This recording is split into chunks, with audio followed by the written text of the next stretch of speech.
एसटीच्या बस स्थानकांवर आता चक्क विमानतळासारख्या हायटेक सुविधा मिळणार आहेत. पण दुसरीकडे एसटी महामंडळ एका भयंकर संकटात सापडले. एका खासगी कंपनीने एसटीची फसवणूक केली आहे का? एसटीला 3200 कोटींचा तोटा नेमका कशामुळे होतोय आणि तुमची बस सध्या कुठे आहे हे आता तुम्हाला मोबाईलवर कसं कळणार? या तीनही मोठ्या बातम्या आज आपण सविस्तर पाहणार आहोत. व्हिडिओ शेवटपर्यंत पहा, कारण शेवटची अपडेट प्रत्येकांसाठी खूप महत्वाची आहे. सर्वात पहिली मोठी बातमी आहे धुळे जिल्ह्यातील प्रवाशांसाठी. धुळे जिल्ह्यातील दोंडाईचा, सिंदखेडा, सिरपूर आणि पिंपळनेर या 4 प्रमुख बस स्थानकांचा आता अत्याधुनिक धर्तीवर विकास करण्याचा निर्णय घेण्यात आला आहे. पालकमंत्री जयकुमार रावल यांच्या पाठपुराव्यामुळे जिल्ह्याला तातडीने 90 नवीन बसेस मिळणार आहेत. या नवीन बस स्थानकांवर प्रवाशांना जागतिक दर्जाच्या सोयी मिळतील. यामध्ये स्वच्छ प्रतीक्षागृह, स्तनपान कक्ष,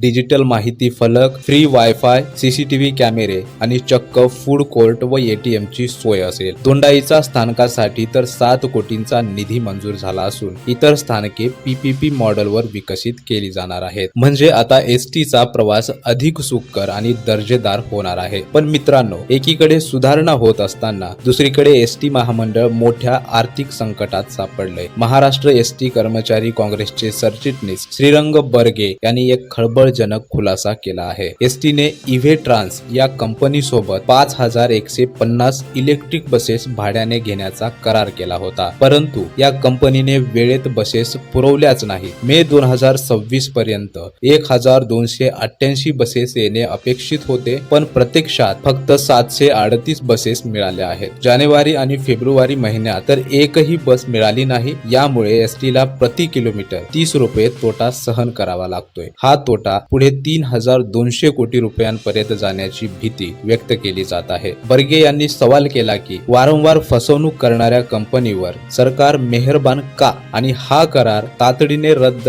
का केला जात नाही? आता तिसरी आणि प्रवाशांसाठी दिलासादायक बातमी. आता तासनतास बसची वाट पाहत उभं राहण्याची गरज उरणार नाही. येत्या एप्रिल महिन्यापासून व्हेकल ट्रॅकिंग सिस्टम म्हणजेच व्हीटीएस प्रणाली पूर्णपणे कार्यान्वित होत आहे. यासाठी महामंडळाने आपली एसटी नावाचे स्वतंत्र ॲप तयार केले आहे. याद्वारे तुम्ही तुमच्या मोबाईलवर बसचे लाईव्ह लोकेशन घर बसल्या पाहू शकाल. तुमची बस सध्या कुठे आहे आणि ती किती वेळात स्थानकावर पोहोचेल याची अचूक माहिती तुम्हाला मिळेल. सध्या अधिकारी आणि कर्मचारी स्तरावर याची चाचणी सुरू असून एप्रिल मध्ये ही सेवा सर्व प्रवाशांसाठी खुली केली जाणार आहे. तर मित्रांनो, खाजगी कंपन्यांमुळे एसटीचं खरंच नुकसान होतंय का आणि तुमच्या भागातील बस स्थानकाची अवस्था कशी आहे? आम्हाला कमेंट करून नक्की कळवा. अशाच नवनवीन आणि महत्त्वाच्या अपडेटसाठी आपल्या चॅनलला आत्ताच सबस्क्राईब करा आणि हा व्हिडिओ जास्तीत जास्त शेअर करा.